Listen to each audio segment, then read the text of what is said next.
Sometimes the quietest towns hold the heaviest secrets, buried not in the ground but in the hearts of those who never dared speak them. What happens when someone knocks and the past answers? Where in the world are you tuning in from? What time is it for you right now? Let me know in the comments. Let's begin the story. Windmir Hollow greeted Jessica Fletcher with the kind of quiet that only old towns and old secrets seem to keep. The trees arched gracefully over the main road like watchful guardians, their branches still dripping from a late afternoon mist. She stepped off the train with a small suitcase in one hand and a warm scarf tucked neatly around her collar. The sign at the station was hand-painted, slightly chipped. "Welcome to Windmir Hollow, established 1832. A battered sedan awaited her beyond the platform. Eleanor Draycott stood beside it, older than Jessica remembered, with silver at her temples and a reserve in her smile that hadn't been there in college. They embraced gently, the way people do when years and sorrow have passed between them. "It's been far too long," Eleanor said softly. Jessica nodded, studying her friend's face. "Yes, and I couldn't let a library centennial go by without paying tribute. Besides, I needed an excuse to see you again." The drive to the Draycott estate took them through narrow lanes bordered by stone walls and dark ivy. The house itself, Ashmere, sat at the edge of a wooded ravine, its once proud turrets softened by moss and weather. A house that had seen its share of music, grief, and silence. Inside, the air carried the faintest trace of lilacs and polished wood.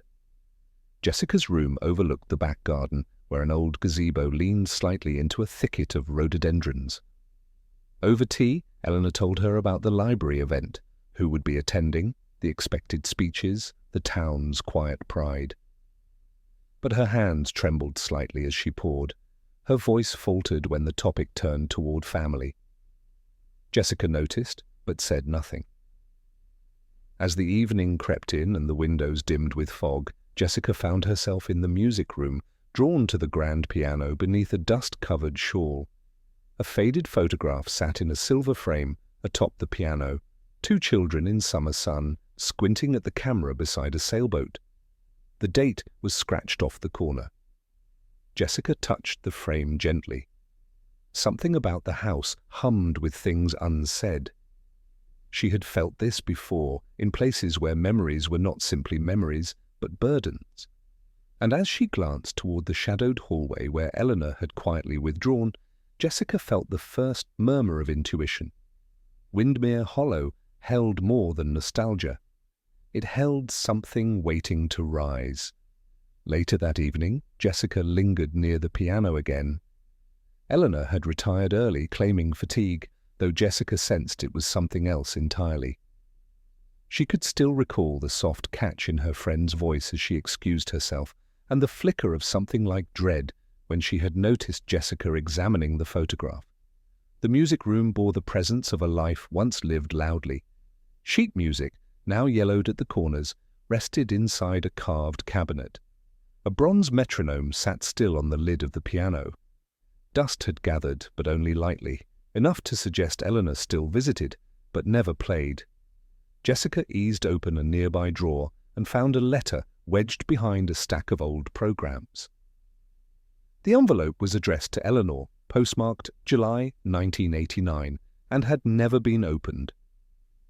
Jessica did not intrude, but the stamp alone suggested it had travelled far and been deliberately hidden. She replaced it, the thought lingering. From the garden came the creak of wood, a swing perhaps, shifting with the breeze. The cracked window pane beside the piano let in a chill that stirred her skin. She closed it gently, her fingers pausing on the latch. The glass bore a long, jagged fracture across one corner, like a frozen lightning bolt. An odd thing to leave unrepaired in a house so carefully kept. In that stillness, Jessica felt it again, that sense of a waiting silence, as if the house, and perhaps Eleanor herself, were holding something back. Not simply grief, something older, harder to name. She returned to her room, but sleep came slowly. Her thoughts circled Eleanor's tightened smile, the unopened letter, the photograph with the scratched-out date. Not facts, exactly, but impressions, and Jessica had long learned to listen when impressions took root. Somewhere in the walls of Ashmere, the past was stirring. The following day unfolded in soft clouds and slow conversation. Jessica spent the morning revising her remarks for the library event, while Eleanor busied herself in the conservatory, avoiding the music room entirely. The day passed quietly until twilight arrived, and with it, a sound that broke the hush. A knock. 3 short raps echoed from the front door. Jessica looked up from her notes. Eleanor had just entered the room with a tray of tea, but at the sound she froze. Her hand trembled, and the cups rattled softly on the porcelain. "Were you expecting someone?" Jessica asked gently. Eleanor shook her head, but didn't speak. After a long pause, she set the tray down and walked slowly to the door. Jessica followed at a respectful distance. When the door opened, the man who stood there seemed almost unreal, his figure tall, his face gaunt, but familiar. Time had carved deep lines, but there was no mistaking the resemblance to the boy in the photograph. "Hello, Aunt Eleanor," he said quietly. "It's been a while." Eleanor clutched the doorknob, her face pale. "Rufus!" Jessica's breath caught. The name had not been spoken before, but she knew instantly who he must be. "I shouldn't have come," Rufus added, almost apologetically. "But I had to. I found something, and I need to talk to you." Eleanor stepped back, her composure unraveling. "You were dead. We were told you drowned." "I didn't," he said, "but someone wanted you to believe that." Jessica watched them both, her mind quietly filing every word, every pause. She noted the worn leather satchel slung over Rufus's shoulder, the way he scanned the entryway with caution, as if remembering what once was. Rufus stayed for only minutes. Eleanor offered him a room, but he declined. "Tomorrow," he said. "We'll talk tomorrow." He left behind a faint trace of cologne and an air of something unfinished. Later, as the lamps flickered low and Eleanor stared into the fire, Jessica sat beside her. "He's alive," Eleanor whispered. "After all these years." Jessica didn't answer. Her eyes were fixed on the hall, where Rufus had vanished once more into shadow. Some returns, she knew, didn't bring peace. They brought reckoning. Jessica awoke to the soft knock of porcelain on wood. A breakfast tray had been left just outside her door. The morning light was filtered through a low fog that clung to the glass. A chill lingered, quiet and unwelcoming. She dressed quickly and followed the faint hum of voices down the stairs. Eleanor's housekeeper, Marta, stood in the foyer, her face a shade paler than usual. Her voice trembled as she addressed Eleanor, who sat stiffly in the corner armchair, her night robe still clutched at the collar. "Something's happened," Marta whispered as Jessica entered. "Out back, the garden." They made their way to the gazebo at the far edge of the property. The grass was damp with dew, and the rhododendrons hung low with moisture. Rufus Keene sat slumped on the wooden bench, eyes closed, a half-filled wine glass beside him. In his right hand, gently curled, was a single white lily. Jessica stepped closer. There were no marks, no signs of distress, but something about the stillness felt wrong, too curated. The wine glass remained untouched, save for a faint lipstick print. Rouge, not Eleanor's usual shade. The scent in the air was floral, yes, but beneath it, something sharp, bitter, almond. Jessica's heart sank. Sheriff Dale Merriweather arrived moments later, summoned from town by Marta's trembling call. He was tall and good-natured, and though he wore his badge with quiet pride, he handled tragedy like someone more accustomed to lost dogs than lost lives. "Could have been his heart," he murmured, crouching near the body. "Stress of coming back might have been too much." Jessica's gaze lingered on the wine bottle resting at the base of the bench. "Perhaps," she said, "but something about this doesn't feel accidental." The lily caught her attention again. It was too pristine to have come from Eleanor's unruly garden, and the exactness of it, placed in his hand, suggested intention. A symbol, perhaps, a message. She made no accusation, offered no theory. Not yet. But as she looked at Eleanor, who stood motionless on the stone path, her face drawn and unreadable, Jessica felt the fragile weight of returning ghosts. And beneath it all, one persistent question. Had Rufus truly come seeking reconciliation, or had someone feared what he would bring with him? News travelled quickly through Windmir Hollow. By noon, the whispers had reached the library, the cafe, and the church steps. A Dracot dead again, this time returned from the grave only to enter it for real. Jessica sat in the breakfast room, fingers lightly circling the rim of her teacup, as Eleanor sat across from her, untouched toast growing stale. The house was silent except for the ticking of the long case clock, a rhythm that felt increasingly intrusive. "They're calling it the curse again," Eleanor said finally. "Same way they did when Vivian's child died and when the stable caught fire." Jessica studied her friend. "You don't believe in curses." "Number? But people believe what comforts them. And for some, superstition is easier than guilt." There was a slight tremor in Eleanor's voice, but not the kind born from fear. It was the fatigue of a woman haunted not by horror, but by memory. Jessica understood that difference. She asked about Rufus's return. Eleanor admitted it had been decades since they'd spoken. There had been a letter once, unanswered. She hadn't known he was alive, or at least had convinced herself not to wonder too deeply. "I thought maybe, if he truly wanted to be found, he would come," Eleanor whispered. "And then he did. And now—" Jessica let the words trail into silence. Emotion had its own logic, and pushing Eleanor now would bring no clarity, only withdrawal. Outside, a neighbour's car crunched across gravel. The everyday rhythm of the town carried on, as it always did, even when lives bent beneath its weight. At the library that afternoon, Jessica perused old local news clippings. She read about Rufus's disappearance, a boating accident off Windmir Bay, presumed drowned. No body had been found, but a jacket washed ashore days later. She wondered how one returned from such an erasure, and who in town might not have welcomed it. Later, a conversation with the groundskeeper confirmed a subtle truth. Rufus had been seen the day before he died, wandering near the old churchyard, asking about someone named Sebastian. The name meant nothing yet, but Jessica tucked it away. Sometimes the most ordinary inquiries led to the heart of things. The past, it seemed, wasn't done whispering. That evening, Jessica returned to the music room. A dusting of twilight gave the space a gauzy stillness. She moved slowly, her mind turning over the details. The lily, the wine glass, the expression on Rufus's face that had seemed serene, almost purposeful. On the piano bench lay a folded sheet of music.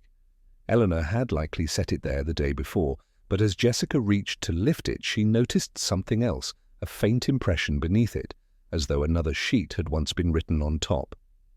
She held the page toward the lamplight, and the indentations revealed scattered words beneath her favorite waltz. Not a clue in the traditional sense, but a message, or a memory. She made no immediate move. Some things needed to steep. In the cellar, later that night, she quietly searched the wine rack. Eleanor had given permission, more a nod than an invitation. Jessica found the label in question easily. For Eleanor, 1994. A gift from someone long gone, but the bottle was missing. Its absence alone was telling.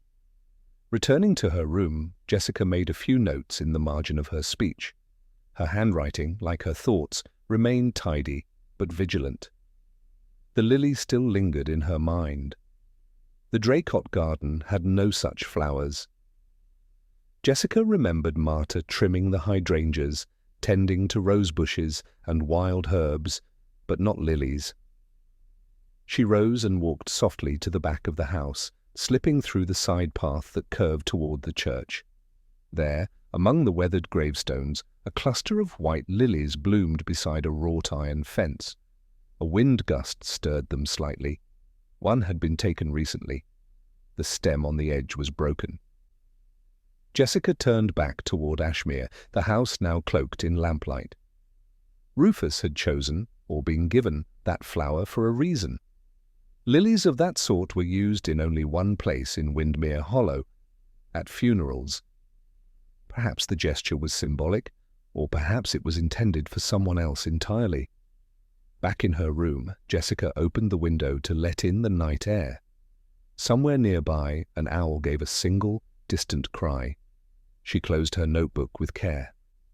The case was beginning to take shape, not through evidence, but through character. And someone, she felt, had already begun to unravel from the weight of what had been done. Jessica returned to the music room just after noon, notebook in hand, and questions swirling.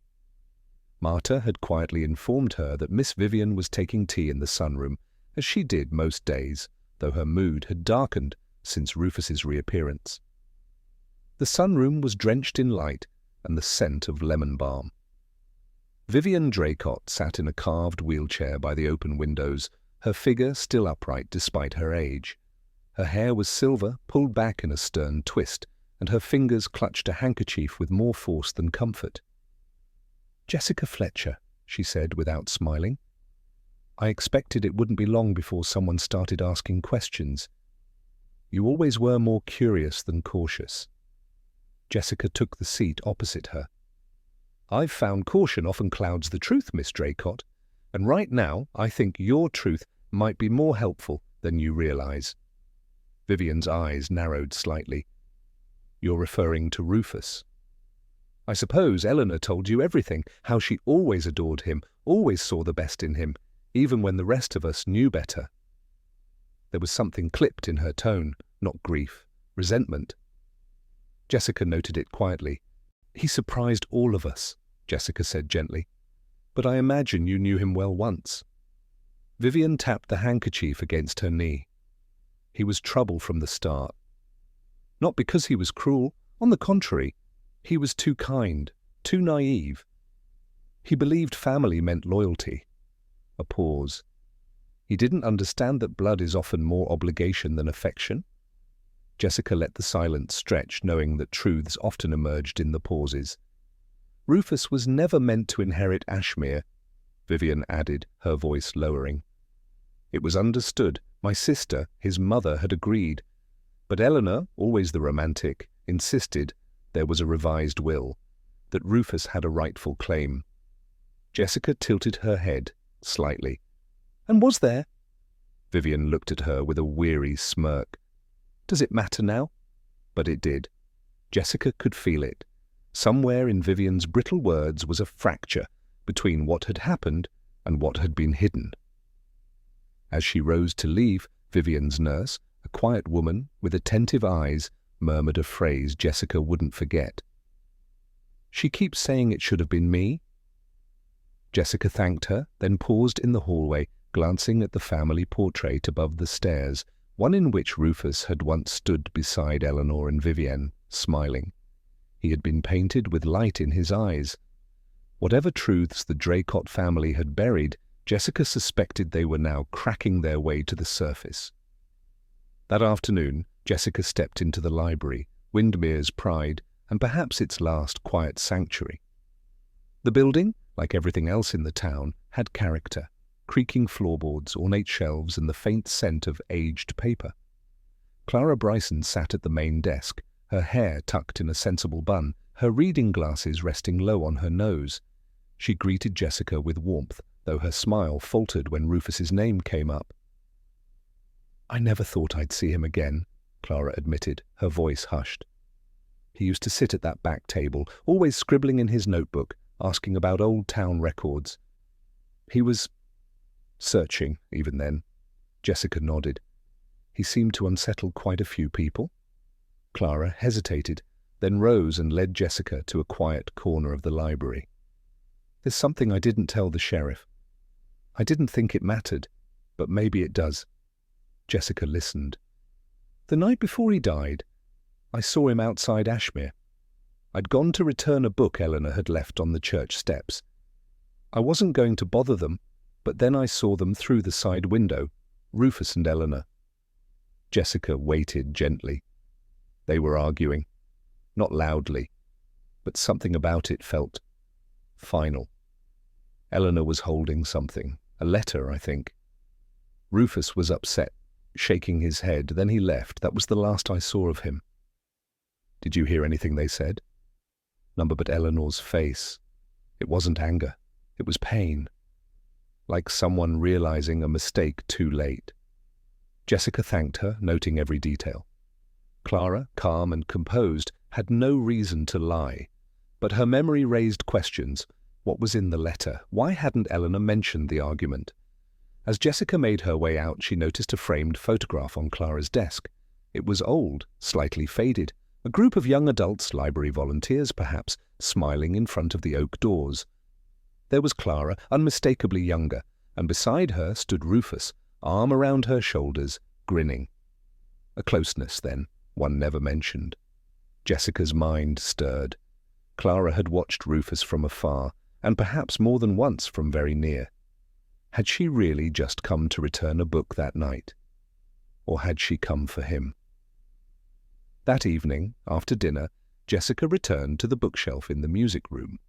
Something had gnawed at her since she first discovered the letter tucked between the programs. It had been postmarked July 1989, mere days before Rufus's supposed accident. She unfolded it now with care. The handwriting was unmistakably Rufus's, neat, deliberate, but with a hurried energy that suggested urgency. Dear Aunt Eleanor, if this reaches you, I want you to know I found it, the truth. Someone's been lying to us all. I'm not ready to confront them yet, but I'm close. I only ask one thing. When the time comes, stand by me. I never wanted to disappear, but if I do, someone here didn't want me to speak again. There was no signature. Just an address in the upper corner that Jessica didn't recognize, somewhere inland, far from the coast. The date aligned perfectly with his disappearance.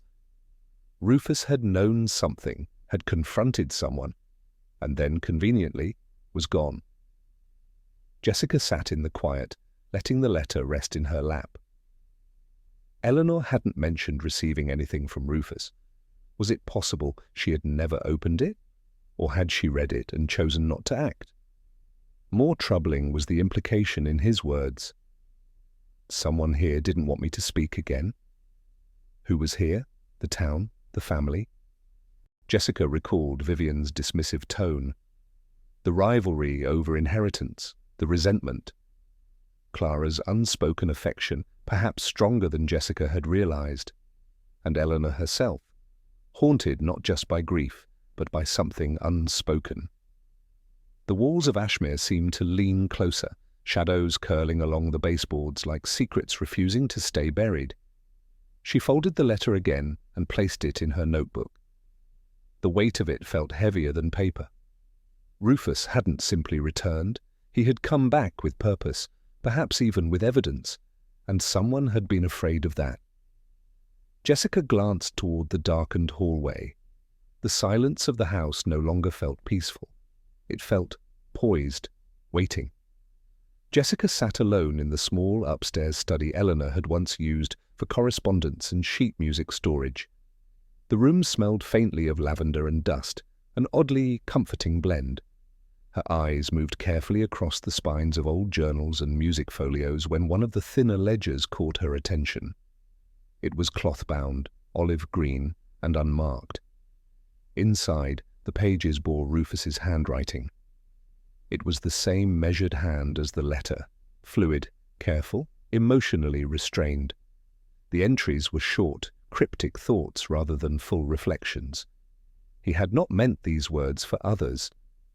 She turned slowly through the months of 1989, noting observations about Windmir Hollow, his own uncertainty, and references to proof hidden behind the quiet. But the pages between June and August had been torn out, deliberately, she guessed. A thick gap remained like a breath held too long. And then, one entry. She still visits Sebastian? I think she talks to him. Jessica paused, her mind returning to the name. The groundskeeper had mentioned it. Rufus had been asking about Sebastian near the churchyard, but no one knew who he meant. Only now Jessica began to wonder, what if Sebastian wasn't a person? She stood and crossed to the corner where old framed photographs leaned against the wainscoting. One showed the Draycott sisters beside a sleek sailboat with its name etched on the hull, Sebastian, faded but unmistakable. The very boat Rufus had vanished from.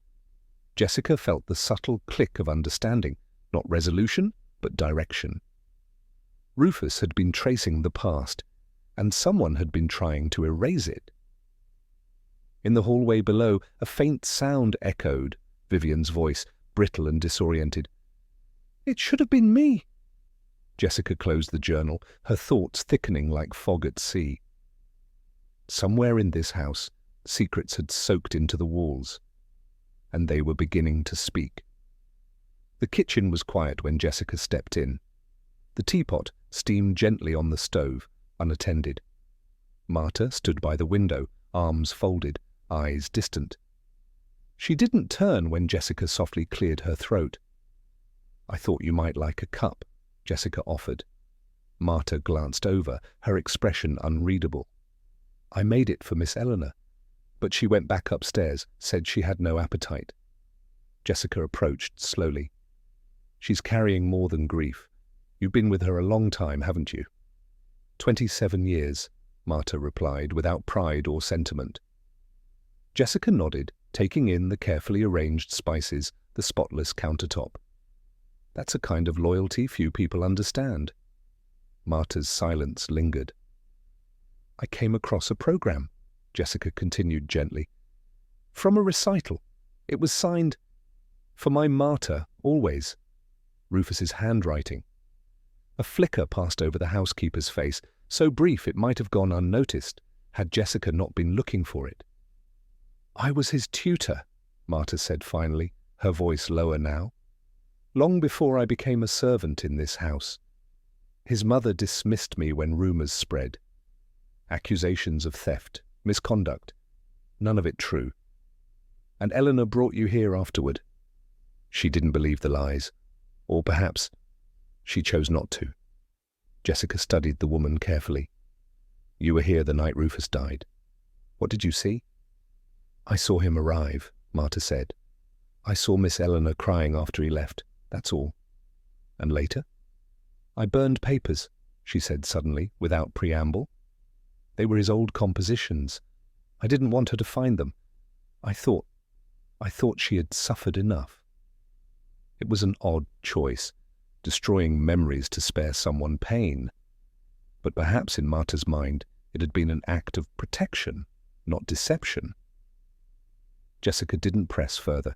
There was guilt here, certainly, but not the kind tied to murder, rather the guilt of a woman who had loved two people in different ways and failed them both in silence. Still, Marta's movements in the days following Rufus's death had left a trail. Small things, but telling. The back door unlatched, ashes in the fireplace, a wine glass rinsed and hidden. A red herring, perhaps, but a deliberate one. Jessica could feel it. Someone wanted suspicion to cling to Marta. And in Windmir Hollow, misdirection was rarely without motive. Later that afternoon, Jessica walked to the Windmir Marina. The docks were quiet, save for the occasional cry of gulls and the soft rocking of forgotten boats. A pale clerk with thinning hair sat behind a glass booth, flipping through a magazine. Jessica introduced herself, keeping her tone conversational. "I was hoping you could help me with a curiosity," she said. "Do you recall a vessel by the name Sebastian?" The clerk's brow furrowed. "Old one, long gone, pretty thing, sleek, dark wood, went missing in '89, right?" Jessica nodded. "That's the one." He pulled out a logbook. "Funny thing, someone came in last week asking about it, left a name, Draycott, I think. Draycott. Not Rufus. Could have been. Signed in block letters, asked about records, whether it could be salvaged, restored. Jessica's thoughts ticked forward. Rufus hadn't come back simply for reconciliation. He had come for something buried at sea. A truth or a symbol? Perhaps both. "Did he find anything?" she asked. "Didn't say, just seemed disappointed." Jessica thanked the man and walked slowly along the dock. Her thoughts returned to the entry in Rufus's journal. She still visits Sebastian. Had he meant Eleanor, or someone else? And who had guided him back? Clara had kept his journal all these years. Had she also sent word when the tides began to turn? What if Rufus had intended to uncover a piece of the past, only to have someone ensure he never did? As Jessica reached the edge of the marina, she paused beside a rusted buoy. Wind blew gently across the surface of the water, calm and indifferent. The boat was gone. But its name remained, like an echo carried on currents no one watched anymore. Jessica returned to Ashmere as dusk settled in. She found Eleanor seated near the window, her shawl wrapped tightly, her hands still and empty in her lap. The light caught the silver in her hair and the tension in her brow. Jessica sat beside her without a word for several minutes. "I thought I saw him once," Eleanor said at last. "Years ago, at a station in Marseilles, a man boarding a train. He looked over his shoulder. I was sure it was him." "Did you follow him?" "Number one told myself it was foolish, that if he wanted to be found, he'd come." Jessica watched her carefully. "But part of you believed he might be alive." Eleanor nodded slowly. "And part of me didn't want him to be." Jessica didn't respond. The confession hung between them like a breath no one wanted to exhale. "I wouldn't have survived another betrayal," Eleanor said. "Not after what happened between him and Vivian, the will, the arguments, the silence after he vanished." "Did you receive his letter?" "Yes," she whispered. "But I didn't open it until years later. By then, it was too late to believe it would matter." Jessica felt the ache in her friend's voice. Not guilt, exactly, but something quieter, regret wrapped in self-preservation. "There's no blame in protecting yourself," Jessica said gently. "But there may be danger in leaving wounds unattended." Eleanor nodded again, more to herself than to Jessica. She had buried her hope years ago, but now it stirred, like the shifting earth around a long-forgotten grave. And Jessica could feel it. The past was not done. The house had grown quiet again, but Jessica's thoughts had not. She wandered the West Wing, passing faded portraits and framed musical accolades. The hush of the evening allowed her to hear her own doubts clearly and the unresolved pieces that didn't quite fit. In the attic, beneath an old woolen shawl tucked in a cedar chest, Jessica found a pocket watch. Its glass was cracked, the chain tarnished. The hands were frozen at 11:42. She held it gently. On the inside casing, a faint engraving read, "R.D., for what you must never forget." A gift, perhaps? A warning?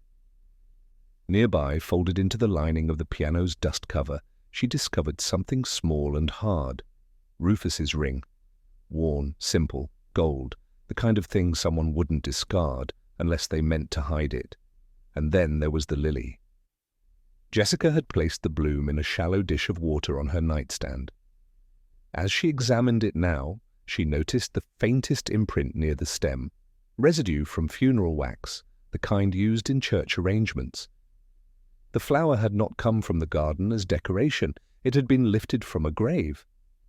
What message had Rufus intended? Or had someone chosen the flower for him, placing it deliberately in his hand, a symbol of silence, mourning, or something else entirely? Jessica returned to her room, her thoughts circling. The objects had no voices, and yet they spoke. Of guilt, of love lost, of a family that had tangled its truths in shadows. And somewhere beneath all of it, someone had made a decision they could no longer live with. Evening had laid a pale hush over the house. Jessica stood again in the music room, her fingers trailing the rim of the grand piano's lid. Beneath it, the scent of aged wood and disuse lingered, but the silence felt pointed. She returned to the sheet music she had noticed before, Schubert marked with faint notations in the corner. Her eyes narrowed. The markings weren't standard dynamics or tempo adjustments. They were pressure impressions, uneven and scattered, as though something else had once been written over it. Jessica fetched a pencil from the drawer and held the paper flat under the light. Gently, she shaded across the page. Bit by bit, faint words emerged, ghost-like in graphite. The truth is beneath her favorite waltz. She felt a quiet pull of recognition. Eleanor's most cherished piece had always been the Waltz in D-flat by Chopin, sentimental, familiar, beloved. Jessica placed the marked sheet aside and reached into the cabinet until she found the well-worn copy. Sliding the bench aside, she ran her hand underneath. Nothing. But the compartment wasn't within the piano, it was within the bench. A slight irregularity in the wood gave her pause. Carefully, she pressed along the seam and felt a click. Inside was a cassette tape, labelled, simply, August 1989. She turned it in her hands, feeling a small tremor of apprehension. This wasn't just a memory tucked away, this was testimony. Back upstairs, she found Marta's old tape player in the study, dusty but functional. She closed the door gently, inserted the tape, and listened. Rufus's voice, measured, clipped. "I know about the forgery, Vivian. I have the old will, and I've spoken with the solicitor. You can't hide behind silence anymore." Then a second voice, frosty, unmistakably Vivian's. "You don't understand what you're unleashing. This house has stood on a lie, yes, but some lies preserve more than they destroy." There was a pause, shuffling. Rufus again. "Then I'll say it publicly." A click. The recording ended. Jessica sat still, the tape turning in silence. Rufus hadn't returned to make peace. He'd returned to tell the truth, and someone had silenced him before he could. Jessica sat for a long moment after the tape concluded, her fingers resting near the stop button as if she might press it again. Not to replay the recording, but to buy herself a little more time to consider what it meant. The tape confirmed it. Vivian had not only known about the original will, but had intentionally buried it. What remained unclear was how far she would go to keep that truth hidden. Jessica returned to the bench and examined the compartment more thoroughly. Inside were other papers, faded, folded tightly, tucked with the kind of care that suggested reverence, or perhaps guilt. Letters between Vivian and an unknown solicitor, dated mere weeks after Rufus's disappearance. One line stood out starkly: "He will not return. We must finalize the transfer while Eleanor remains fragile." She exhaled slowly. There it was, intent, not just omission. But the more she examined the pieces, the more something felt off. If Vivian had intended to silence Rufus permanently, why lure him back at all? And why the tape? Why preserve her own voice on a recording that could incriminate her?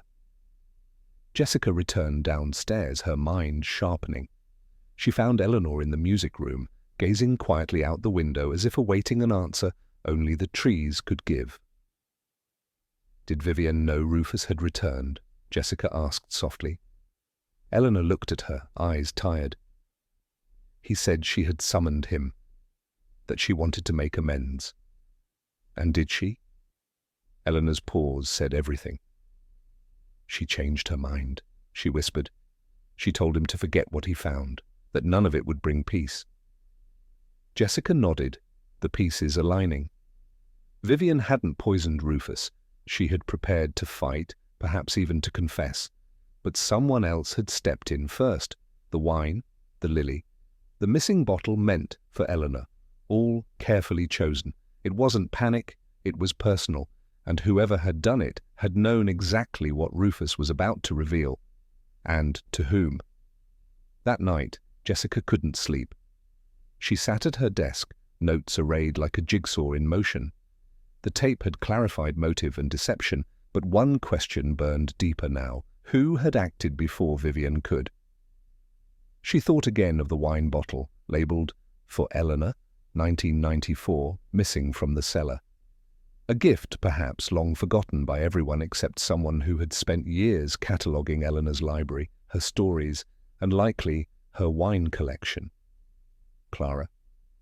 The librarian's devotion to Eleanor was real, but it had always seemed to serve a deeper sadness. Her memory of the argument, her hesitation to reveal it, her presence at Ashmere that night. Jessica flipped back to the photograph she'd seen on Clara's desk, the one from years ago with Rufus beside her, arm around her shoulders. She'd kept it on display all this time, as if holding on to a version of the past that had never really faded. If Clara had known Rufus was returning, and had learned why, what might she have done with that knowledge? Not in rage, Jessica suspected. In heartbreak. The lily hadn't come from the garden, but from a church grave. The wine hadn't been offered by the family, but placed after the fact. And the lipstick? The shade had matched Clara's, Jessica now remembered, worn subtly and daily, a trace of presence, masked as absence. It hadn't been about money or legacy. It had been about keeping someone from leaving again. Jessica folded her notebook closed, her heart heavier. Not because the mystery was solved, but because she sensed how much pain had lingered in Windmir, not through action, but inaction. And someone, she now believed, had acted far too late. Jessica found Clara the next morning, quietly shelving returned books as though nothing had changed. "I need to speak with you," Jessica said gently. "Privately?" Clara nodded, her gaze steady. They sat in the reading nook at the rear of the library, where light slanted in through the stained glass. "I listened to the tape," Jessica began. Vivienne was prepared to protect the lie. But someone else made sure Rufus wouldn't speak at all. Clara's hands were folded in her lap. "And you think it was me?" "I think it hurt to imagine him returning only to vanish again. I think you loved him. And I think you were afraid he was about to destroy whatever comfort remained." Clara's breath caught. "He told me once," she said softly, "that the town felt like an unfinished book. I thought if he stayed, we could write a better ending." Jessica said nothing. "I saw the wine," Clara whispered. "The bottle with Eleanor's name. I remembered it. I wanted him to stay, just one more day." She shook her head slowly. "But I didn't think it would—" Jessica reached over, placing a hand on hers. Grief, she knew, could twist itself into terrible shapes, not violence, but silence. A silence that sometimes killed just as surely. Outside, the bell in the town square struck the hour, mournful, restrained. Jessica rose, her voice gentle. "You should speak with Sheriff Merriweather. He'll listen." Clara nodded. Her eyes were dry, but everything about her looked smaller now, as if the weight she'd carried for years had suddenly become too heavy to hold. Jessica stepped into the hallway of the library, pausing for just a moment to look back. The quiet heart had broken, and in the end it had broken itself. The library was quieter than usual that morning, its hush more reverent than scholarly. Jessica lingered near the history section, watching Clara Bryson shelve a volume with slow precision. Each motion, though habitual, bore the heaviness of someone who had crossed an invisible line and could no longer pretend she hadn't. Jessica stepped softly beside her. "There's something I'd like to talk to you about, if you have a moment." Clara looked at her, shoulders stiff, eyes wary, but nodded. She led Jessica to a narrow alcove between two tall shelves, where an armchair and a window provided just enough space for difficult truths. Jessica sat first, folding her hands over her knee. "I wanted to understand not just what happened to Rufus, but why," she began gently. "And I think you do understand, deeply." Clara remained standing, her gaze on the spines of the books behind Jessica. "Everyone always thought he was a romantic," she said. "But Rufus could be cruel too. He never meant to hurt people, but he didn't always stay long enough to notice when he had. "You loved him," Jessica said. Clara's lips parted in the barest smile, wry, resigned. From the moment he walked into the library asking where the books on old sailing routes were, he smiled like he'd already solved something no one else even noticed. Jessica leaned forward. "And when he came back?" "I was terrified," Clara admitted. "Excited at first, but something in his eyes. It wasn't the same. He wasn't looking for home. He was looking for reckoning." "And you thought if he spoke up, he'd leave again?" Clara gave a soft laugh that held no joy. "He was never going to stay, Jessica. Even if no one had stopped him." Jessica studied her closely. "So why take the chance from him?" There was a long pause. Then Clara's voice dropped to a whisper. "I thought maybe if he couldn't run from it all again, maybe he'd remember I was still here. That this town could be more than what haunted him." It wasn't justification, but it was truth. And Jessica had long since learned the difference between those two things. They sat there for a long moment, Jessica and Clara, amid the scent of aged books and the distant ticking of the library's wall clock.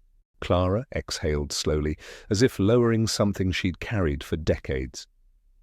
"He left the journal with me," she said, her voice barely audible. "Years ago, after the accident, before the papers announced his death. He was hiding.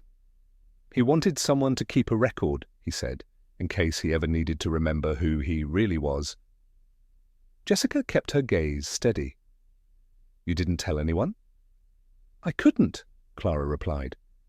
"I didn't know what he was running from, or who. And by the time I read the last page, he was gone again. No word, no sign." "And when he returned last week?" Jessica asked. Clara looked down at her hands, folded in her lap. "He sent a postcard, from Providence, no signature, just the word soon. I knew it was him." I started hoping again. Jessica listened in silence. The space between each sentence felt like breath drawn across brittle glass. "He came to the library," Clara continued. "Late, after hours. I stayed. We sat where you and I are now. He said he had proof, that he'd recorded Vivian, that he was going to make things right." Her fingers tightened. And I knew, in that moment, it would be the last time I saw him. Jessica felt the ache in those words. "So, you brought the wine?" "I remembered the bottle from years ago," Clara said. "It had dust on it, still labelled for Eleanor. It was sentimental, quiet. It didn't look dangerous." "But you laced it," Jessica prompted softly. Clara hesitated, then nodded. "Just enough, I thought. Just enough to keep him from going to Vivian the next day, to stop him, to give me more time." Her eyes welled, though no tears fell. But it was too much. Jessica took her hand gently. It had not been vengeance, it had been desperation. And in Clara's quiet world, bound by books, lost years, and love never returned, desperation had worn the face of hope. Later that afternoon, Jessica walked with Clara to the sheriff's office, where Sheriff Merriweather stood at his desk, filing paperwork in what looked more like avoidance than diligence. Jessica offered a quiet nod. "She's ready to talk." Clara stepped forward, her voice composed but soft. "I don't expect kindness," she said, "but I hope for mercy." Merriweather, to his credit, didn't reach for handcuffs or raise his voice. He simply closed the file in front of him and gestured toward the seat opposite. "I always said this town keeps its wounds polite," he muttered. "I'll do what I can, Miss Bryson." Jessica lingered just long enough to know Clara would be treated gently. Outside, the air had turned brisk. Leaves danced along the sidewalks, chasing one another in little spirals. Jessica drew her coat tighter around her shoulders.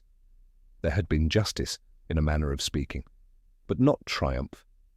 Just the slow, heavy hush of a truth finally spoken aloud. And sometimes, she reflected, that had to be enough. Ashmere was quiet when Jessica returned. The late afternoon sun poured through the tall windows of the music room in golden shafts. And there, seated at the grand piano, Eleanor sat, not rigid and ghost-like as before, but composed. Her fingers hovered above the keys for a moment before descending into the opening strains of the Chopin waltz Jessica now knew so well. It was not perfect. The notes trembled slightly, and one or two phrases stuttered with memory rather than technique. But the sound filled the house with something that had been missing for years: presence. Jessica watched in silence. The cracked window pane still let in a draught. The old family portrait still hung slightly askew. The house had not changed, but something in Eleanor had. Jessica remained until the final note faded. Then she turned quietly and made her way to the study, ready to record the final pages of a story she had not planned to write, but now could not leave unfinished. There were still questions. There always were. But sometimes closure did not come with answers. It came with music. The platform at Windmir Hollow Station was nearly empty. Just Jessica, her small suitcase, and the gentle scrape of leaves across the planks. The train wasn't due for 10 more minutes, but she had always preferred to arrive early, especially when leaving somewhere that hadn't quite let go. Ashmere still lingered in her thoughts, the way the light had caught Eleanor's face as she played, the silence that followed Clara's quiet walk through the sheriff's door, the almost imperceptible shift in the town's air, as though some long-held breath had finally been exhaled. Jessica found a bench near the edge of the platform and sat down, letting the chill of the wood settle through her coat. There was no dramatic farewell, no crowd of grateful faces. That wasn't Windmir's way. It was a town that folded its tragedies gently and tucked them away with the family linen. But Jessica knew the truth would not stay folded, not completely. Not anymore. She glanced down at her travel satchel.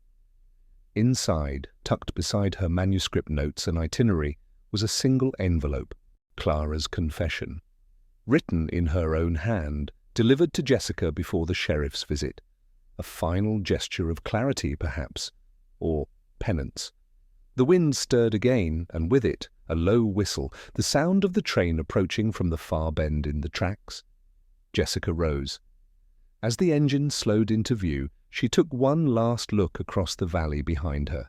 The trees were beginning to turn, their edges tinged with gold. Time, as always, was moving forward, but some stories, like the one she had just lived, lingered long after the final chapter. She stepped aboard with quiet purpose. There was still thinking to do. Settled into her seat with the soft rhythm of the train beneath her, Jessica reached for her notebook. The same one she'd used in Windmir Hollow, now growing heavy with scribbled thoughts and impressions. She opened to a fresh page, her pen poised, and began. There's a kind of truth that never speaks its name aloud. It doesn't need to, it lives in silence, in gestures, in the weight of what we choose not to say. That was the kind of truth I found in Windmir. She paused, the landscape blurring gently outside the window. Clara never meant to kill Rufus. That much I believe.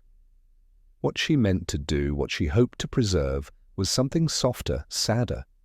She wanted stillness, not justice, not revenge, just one more moment before he left again. Jessica had seen that kind of longing before, in others, and occasionally in herself.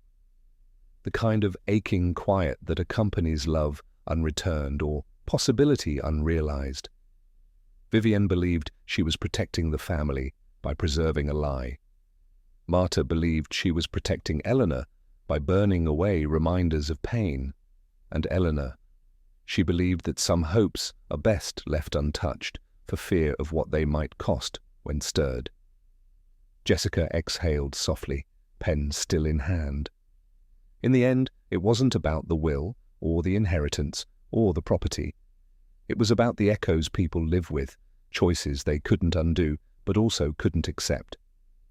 She paused again, letting the motion of the train carry her forward.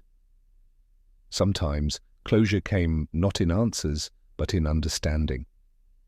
Jessica closed her notebook and rested it gently on her lap, her gaze drifting once more to the window. The countryside unfolded in passing frames, fields, fences, the occasional lone figure walking a worn path. She wondered, as she often did at the end of a story, what truly lingered behind her when she left. She thought of Eleanor, sitting alone at her piano, coaxing notes from a past she had once feared to face. She thought of Vivienne, brittle, proud, still living in the upstairs wing of Ashmere, her secrets no longer silent, but still unresolved. And she thought of Clara. Not with anger, not even with pity, but with something more complicated, an ache for the kind of loneliness that can make good people lose their way. The door never truly closed, Jessica wrote in her mind, as if narrating the memory of it. It was simply left ajar, swaying in a quiet hallway, waiting for someone brave, or broken, enough to walk through it. She thought of Rufus too, not as a ghost or as a victim, but as a young man who'd carried more than anyone realized, a man who sought truth but never quite found how to live with it. The train began to slow as it approached the next stop. Jessica remained seated. Her destination was further on, but she let herself notice the people waiting at the station. A young couple with interlaced hands, a woman in a grey coat holding a bouquet of daisies, a boy with a toy sailboat tucked under his arm. Life, moving forward. As the train pulled away again, Jessica closed her eyes, just briefly. Some mysteries ended with revelation, others simply faded into the garden light of a home that still remembered how to grieve. And some, the most human ones, were never solved at all. They were carried.